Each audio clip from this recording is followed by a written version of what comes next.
कल्याण करने वाली होती है दीप ज्योति।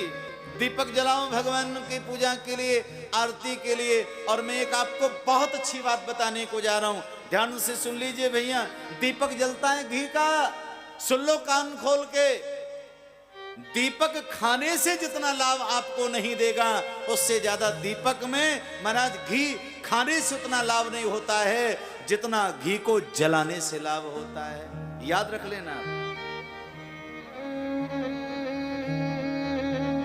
जलाने का मतलब समझे आप? हवन के द्वारा हवन होता है ना, स्वाहा स्वाहा स्वाहा।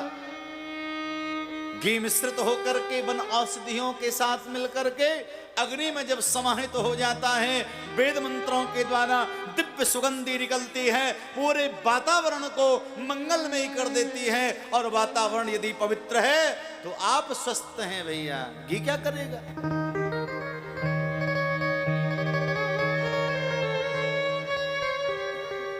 हाँ,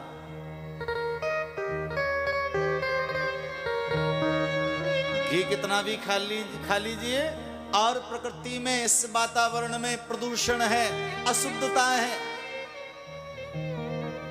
तो फिर महाराज अनेक प्रकार के रोग जो श्वास आप ले रहे हैं, श्वासों के द्वारा आप रोगी होते जा रहे हैं, बीमारी बढ़ रही है महाराज, अनेक प्रकार के नाना प्रकार के रोग बढ़ते जा रहे हैं।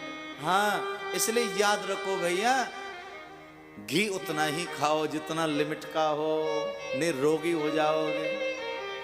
हाँ, जो ज्यादा खाते हैं उनसे पूछ लो भैया, या तो थोड़ा परिश्रम करो तो चलेगा घी, नहीं तो बस अब पड़े रहना है और फिर घी पीते जाओ तो कहां लाभ होगा?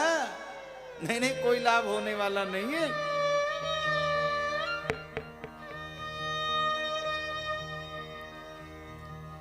तो मैं निवेदन कर रहा था, घी खाने की वजह जलाने से लाभ ज्यादा होता है। जो दीपक यदि जलता है, ऐसा विज्ञान कहता है, एक छटाक घी यदि आपने दीपक के माध्यम से जला दिया तो मालूम है वो क्या देगा?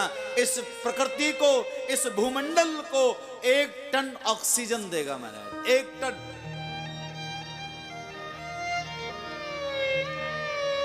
लेकिन नहीं महाराज, और मुझे बड़ी हंसी आती है लोगों पर। खाने के लिए घी कौन सा आएगा गांव से, और महाराज शुद्ध आ रहा है, वो 1000 रुपए किलो दे रहा है। अरे नहीं महाराज, उस गांव में 1500 रुपए मिल रहा है, बहुत शुद्ध प्योर घी है, भैंस का, गाय का। और दीपक में जलाने के लिए, हे भगवान भैया, भैंस का घी खाओगे तो समझ लो फिर।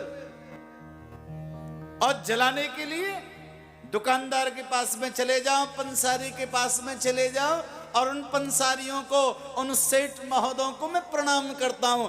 आगे से कहेंगे भैया घी कौन सा चाहिए, खाने वाला या पूजा वाला?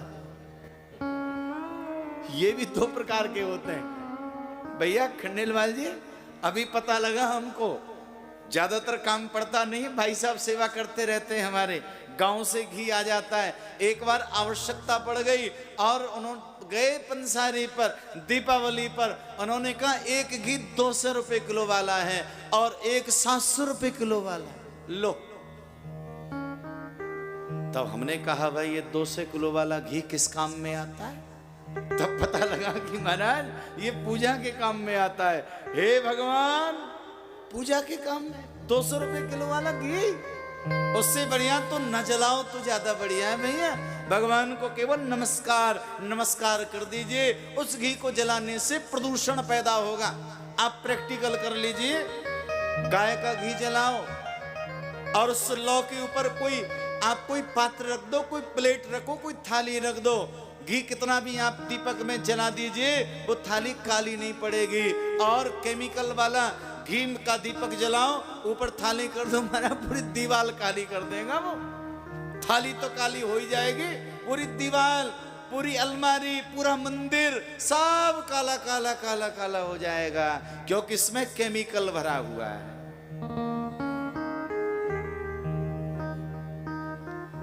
क्या समझे? जिस प्रकार से अपने खाने की थाली में आप शुद्ध वस्तुओं का संचय करते हो, चयन करते हो, उसी प्रकार से ध्यान रखो भगवान की पूजा की थाली में भी ज्यादा नहीं आप इतना जलाओ, छोटी वाली बत्ती, लेकिन जिस दिन भी जलाओ, जरूरी नहीं रोज नहीं, 7 दिन में जला दो भैया, महीने में एक बार जलाओ, लेकिन जिस दिन भी भगवान सामर्थ्य दे, भगवान के लिए शुद्ध घी के द्वारा ही दीपक अर्पण करो। किसी ने कहा महाराज घी उपलब्ध नहीं है, हमारी श्रद्धा नहीं, कोई बात नहीं है, आप सरसों के तेल का भी दीपक जला सकते हैं, कोई दोष नहीं है, यहाँ निषेध नहीं है, आप जलाइए। जो प्राकृतिक है, जो नेचुरल है, जो वास्तविक है, वो चाहे सरसों का तेल हो, चाहे मूंगफली का तेल हो, चाहे तिली वाला तेल हो, जो प्राकृतिक है उसे आप प्रस्तुत करें महाराज, वो आपका कल्याण करेगा, वो आपका हित करेगा। जो अप्राकृतिक है, जो बनावटी है, वो आपका नुकसान करेगा। एक बार भाव से कहो हर हर महादेव।